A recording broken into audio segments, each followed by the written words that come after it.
ETF index mutual funds నేర్చుకుని stock మార్కెట్లో రాణించాలనుకుంటున్నారా? వెంటనే ఈ నెంబర్కి కాల్ చేయండి. నమస్కారం సుందరరామరెడ్డి గారు. నమస్తే సార్.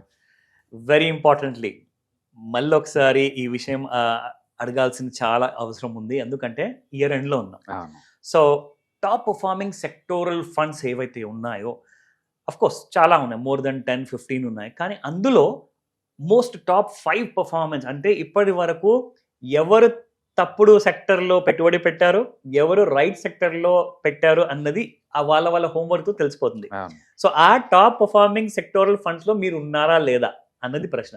సో ఆ పేర్లు చెప్పండి. సో ఈ సంవత్సరం అంటే లాస్ట్ 1 ఇయర్ నుంచి ఈ డిసెంబర్ ఈరోజు 18th వరకు కూడా మధ్యలో బాగా పర్ఫామ్ చేస్తున్న సెక్టర్ స్పెసిఫిక్ అయి ఉండొచ్చు, లేదా ఒక థీమాటిక్ అయి ఉండొచ్చు, లేదా డెట్ ఫండ్స్ అయి ఉండొచ్చు, లేదా బ్రాడ్ బేస్డ్ అయి ఉండొచ్చు. మొత్తం ఎంటైర్ స్టాక్ మార్కెట్లో ఓకే ఏ కేటగిరీ బాగా పర్ఫామ్ చేస్తుందంటే, ఇంత వాలటిలిటీ ఉన్న తర్వాత కూడా ఈ మధ్యకాలంలో టూ మచ్ పడిందని డిఫెన్స్ అండి.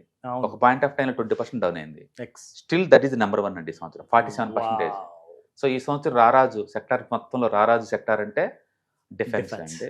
అంటే మోర్ వాలటైలిటీ అన్న సరే దాని పేరు చెప్పాలి అంతే. ఎందుకంటే Cochin ship yard, Mazagon doctor చాలా టూ మచ్ పడ్డాయి. బట్ స్టిల్ 47% జనరేట్ చేసింది. అంటే ఈ సంవత్సరానికి వాలటిలిటీకి మరో పేరు ఉందంటే అది డిఫెన్స్ సెక్టర్. డిఫెన్స్ ఎక్కువ రిటర్న్స్ వచ్చింది కూడా అదే. So volatility means defence sector, అది కూడా చెప్పచ్చు. డిఫెన్స్. సో డిక్షనరీలో కొత్త వర్డ్ యాడ్ అయిపోయిందండి, డిఫెన్స్ సెక్టర్.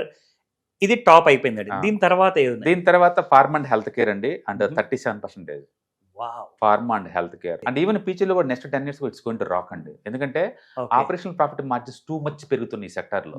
ఇంత ముందుతో పోల్చుకుంటే హై ఎండ్ లో నడుస్తుంది అండ్ హ్యూజ్ డిమాండ్ ఉంది బేసిక్. అవును, కరెక్టే మీరు అన్నారు. ఎందుకంటే Sun Pharma is highly performing stock. అది ఈవెన్ హాస్పిటల్స్ కూడా హెల్త్ కేర్ బాగా నడుస్తుంది, solid. So pharma and health care second biggest sector, 37%. Third one infrastructure అండి, అండ్ 34%. ఇన్ఫ్రాస్ట్రక్చర్ అంటే లాట్ ఆఫ్ క్యాపెక్స్ అనేది గవర్నమెంట్ ఆఫ్ ఇండియా స్పెండ్ చేస్తుంది కాబట్టి, సో ఈ క్యాపెక్స్ వల్ల ఇన్ఫ్రా ఆల్మోస్ట్ 11 లక్షల కోట్లు లాస్ట్ ఇయర్ బడ్జెట్. ఈ సంవత్సరం ఇంకా పెంచుతారంటున్నారు, చాలా పెద్ద extremely Boost.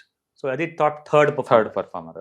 And fourth one PSU అండి, public sector units. Modi government వచ్చిన దగ్గర నుంచి పబ్లిక్ సెక్టర్స్ మీద బాగా ఫోకస్ చేశారు, అది బాగా వస్తుంది, 31%. ఎక్సలెంట్. అందులో మనం చెప్పుకోవచ్చు ఎందుకంటే ఎన్టీపీసీ ఉంది, చాలా కోల్ ఇండియా, అన్ని government based companies. Next technology అండి, 31%. Technology, IT. అవును.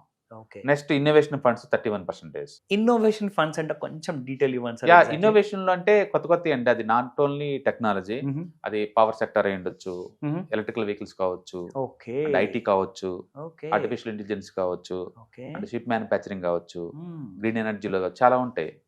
కొత్తది ఏదైనా సరే ఇన్నోవేషన్, జొమాటో ఈ type innovations. Excellent. Next manufacturing అండి. ఈ సంవత్సరంలో ఎక్కువ ఫండ్స్ రిలీజ్ చేసిందంటే ప్రతి ఎయిమ్సీ కూడా మ్యానుఫ్యాక్చరింగ్ అండి. లక్కీకి 31% వచ్చింది ఈ సంవత్సరం. చాలా మంచి ఫిగర్ అది. అవును, ఎక్సలెంట్. 31%. నెక్స్ట్ ట్రాన్స్పోర్టేషన్ లాజిస్టిక్ అండి, 28%. ఈ రెండు కూడా మీరు అన్నట్టుగా మ్యానుఫ్యాక్చరింగ్ అండ్ ట్రాన్స్పోర్టేషన్ లాజిస్టిక్స్ మన దేశానికి జీడిపికి ఒక బ్యాక్ బోన్ లాంటిది. అయినా కానీ మన జీడిపి పడిపోయిందండి. ఎంత టాప్. జీడిపి అనేది మనం షార్ట్ టర్మ్ డేటా తీసుకున్నాం, మనం లాంగ్ టర్మ్ పాయింట్ ఆఫ్ తీసుకుంటే అది బాగా ఇస్తుంది.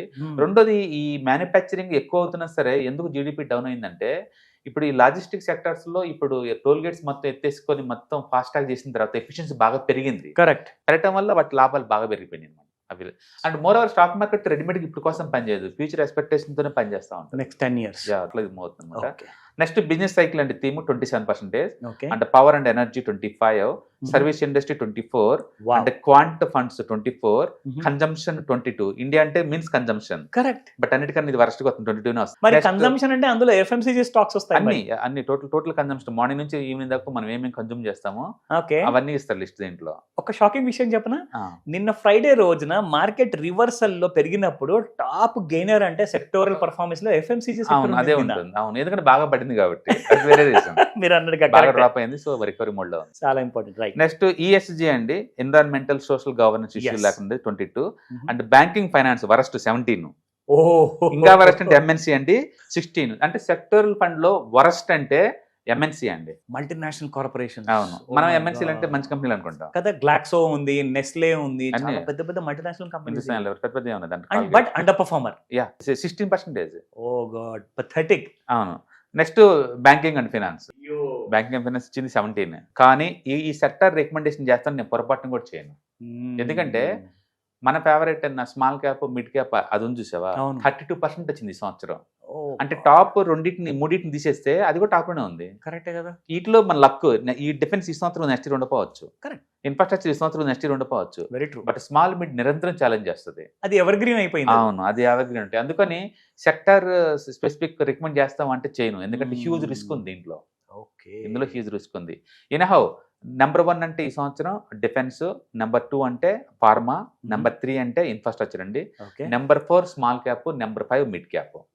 టోటల్ ఎంటైర్ మార్కెట్ లో చూసుకుంటే ఓకే బెస్ట్ లో ఉంది. అందుకని మన కనుక మీ ఈ 5 మనం ఉన్నాయి అంటే you are doing the excellent background work అని అర్థం. అది దానికి అర్థం. సో మీరు చూసుకోండి మీరు ఎక్కడ నిలబడ్డారు, సో ఎలాంటి కైండ్ ఆఫ్ డబ్బులు సంపాదించారు. ఎందుకంటే స్టాక్ మార్కెట్ అంటేనే ఇక్కడ మీరు వస్తుంది రిస్క్ తీసుకోవడానికి. సో రిస్క్ తీసుకున్న వాళ్ళకి రివార్డ్స్ కూడా అలాగే ఉండాలి. మరి ఈ 16%, 17% అంటే it is not highly appreciated.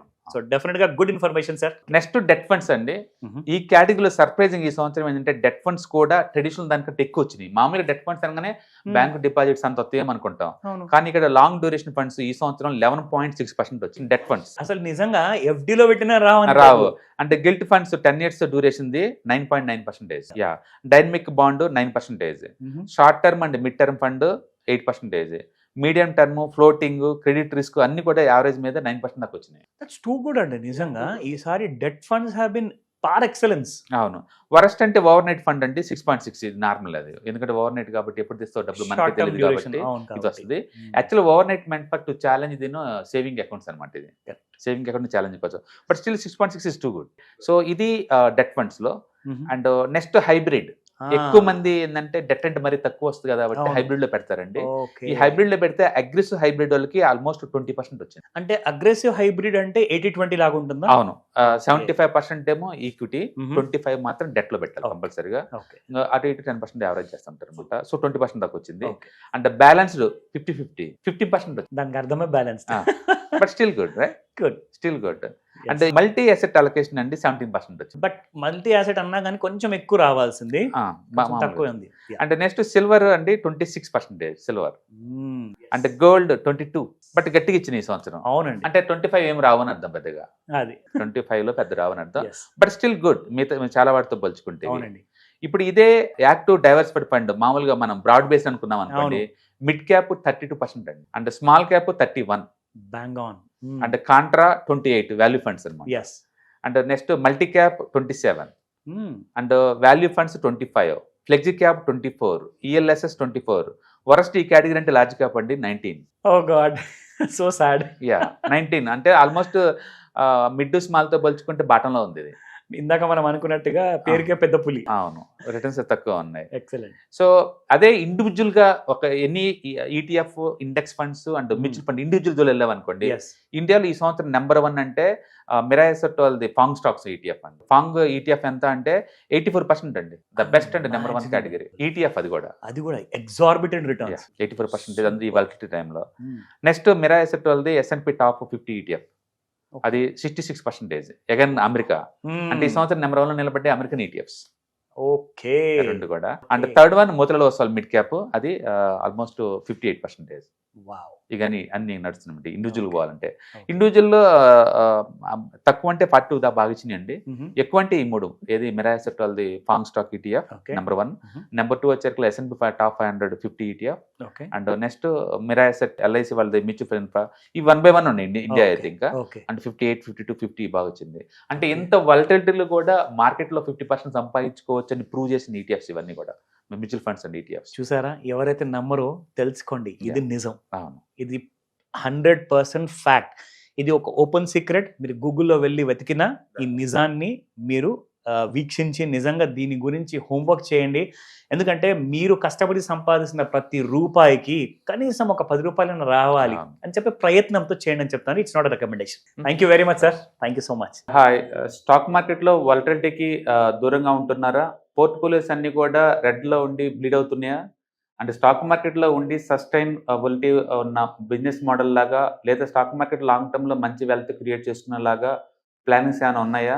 అయితే అలాంటి వాళ్ళ కోసం ఈ ప్రోగ్రామ్ అండి, ETFs, index funds and mutual funds. మా స్టాక్ మార్కెట్లో ఉండి కూడా సెక్యూర్ వేలో మనీ మేక్ చేసుకునే పద్ధతి ఏదైనా ఉందంటే రిటైలర్స్కి ఈ మూడే అనమాట. దీంట్లో కాంప్రహెన్సివ్గా మీకు ట్రైనింగ్ అండ్ గైడెన్స్ దొరుకుతుంది. అండ్ వీకెండ్స్లో జరిగే ఈ ప్రోగ్రామ్లో అటెండ్ అవడం ద్వారా ETFs, index funds and mutual ఫండ్స్లో మీ నాలెడ్జ్ పెంచుకోండి. మీ పోర్ట్ఫోలియో మీరే మెయింటైన్ చేయడం ద్వారా ఇయర్లీ యావరేజ్ మీద 20 to 30% మనీ మేక్ చేసుకోండి. All the best. Thank you.